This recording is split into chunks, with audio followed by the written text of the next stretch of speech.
Christmas Eve at Mom's place was alive with the familiar bustle of relatives circling the extravagantly decorated tree, but this year's chatter had taken a surprising detour into real estate dreams. My sister Kavia had claimed the living room sofa as her throne, swiping through images of a breathtaking beachfront estate on her iPad while family members leaned in, captivated by the ocean views. "This is perfect timing," Kavia declared, addressing the aunts and uncles. "Maya's rental in Malibu is ending next month. We should totally take it over." I nearly sputtered into my eggnog. The rental Kavia was raving about was actually my $3 million beach house, bought 18 months ago through my cybersecurity consulting company after landing several lucrative government contracts. "Don't forget to show the infinity pool," Cousin Priya chimed in, clearly already envisioning summer weekends there. Kavia flicked through polished images of the outdoor lounge, the chef's kitchen, and the master suite overlooking the Pacific. 6 bedrooms, private beach access, and a kitchen straight out of a magazine. "The kids are going to love it this summer." The kids in question, her 8-year-old twins, had never expressed much interest in luxury estates, but the adults peering at the iPad were visibly impressed by the property's high-end appeal. "Ma's always found great rental deals," Mom added, as if my knack for budget-friendly accommodations had somehow landed access to a property that went for $15,000 a week. "Rental deals," she said, as though repeating it made sense. My family's perception of my finances had stalled at Maya Does Computer Consulting, blissfully unaware that my firm shielded Fortune 500 companies and government agencies from sophisticated cyber attacks. "How do you even afford something like this?" Uncle Raj asked, suspicion lacing his voice, the same suspicion reserved for anything that seemed too expensive for one of us to handle. "She probably got a corporate discount," Kavia replied breezily. "Maya's always so practical about finding cheap alternatives." Cheap alternatives. The house itself featured custom smart home tech, restored mid-century furniture, and an art collection worth more than most of our relatives made in a year. But to them, I was still the frugal sister who could sniff out bargains.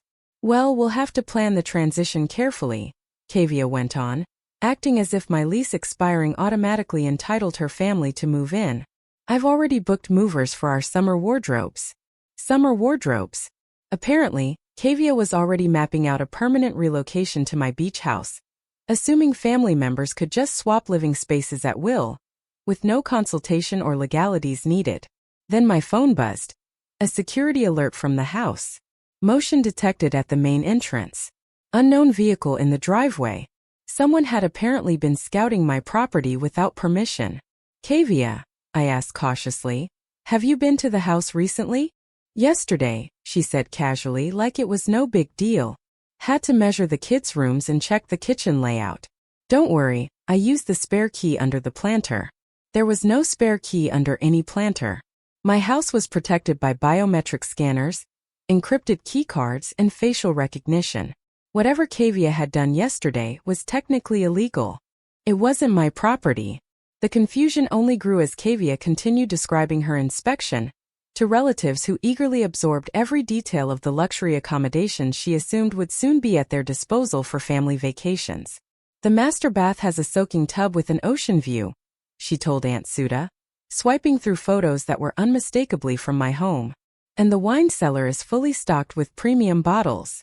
The wine cellar I had spent 6 painstaking months curating, vintages sourced from estate sales and private auctions, each bottle cataloged and stored under precise temperature and humidity conditions. "Maya, you really outdid yourself," Dad chimed in, praising my supposed taste while glossing over the enormous financial implications of owning such a property. "The security system is amazing," Kavia went on, detailing features that made my stomach knot. "Cameras everywhere, motion sensors, even facial recognition. Really sophisticated for a rental." Sophisticated indeed, because it was protecting a multimillion-dollar investment, not serving as a temporary getaway.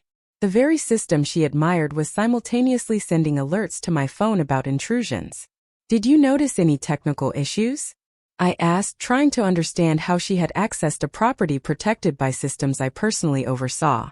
"Minor glitches," she said lightly. "A few messages about unrecognized users, but that's normal with rental setups."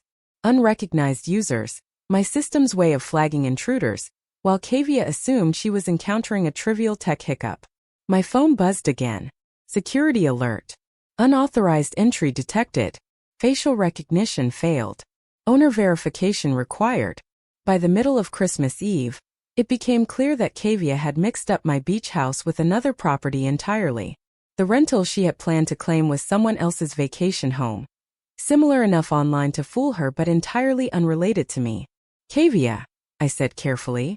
What's the exact address of this rental? She rattled off an address 3 blocks from my actual house, close enough to explain her confusion, far enough to clarify why her spare key had worked. And the lease transfers to you next month, right?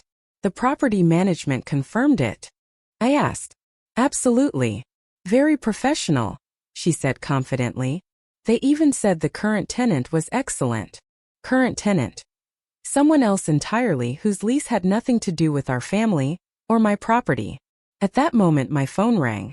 It was the security company for my real beach house. Dr. Chin, we're detecting continued unauthorized activity at your Malibu property.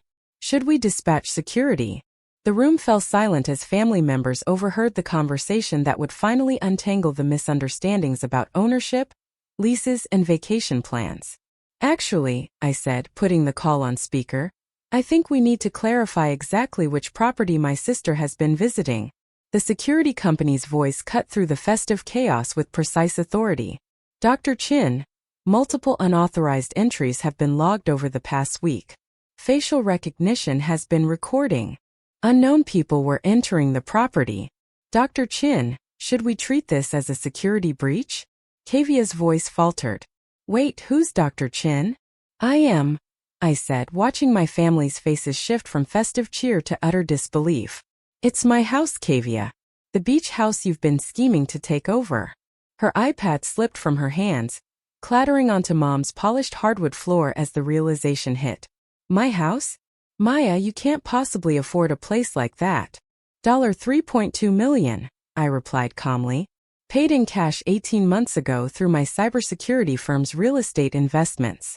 Dad's analytical brain kicked in as he processed the numbers. $3.2 million. Maya, what exactly does your company do?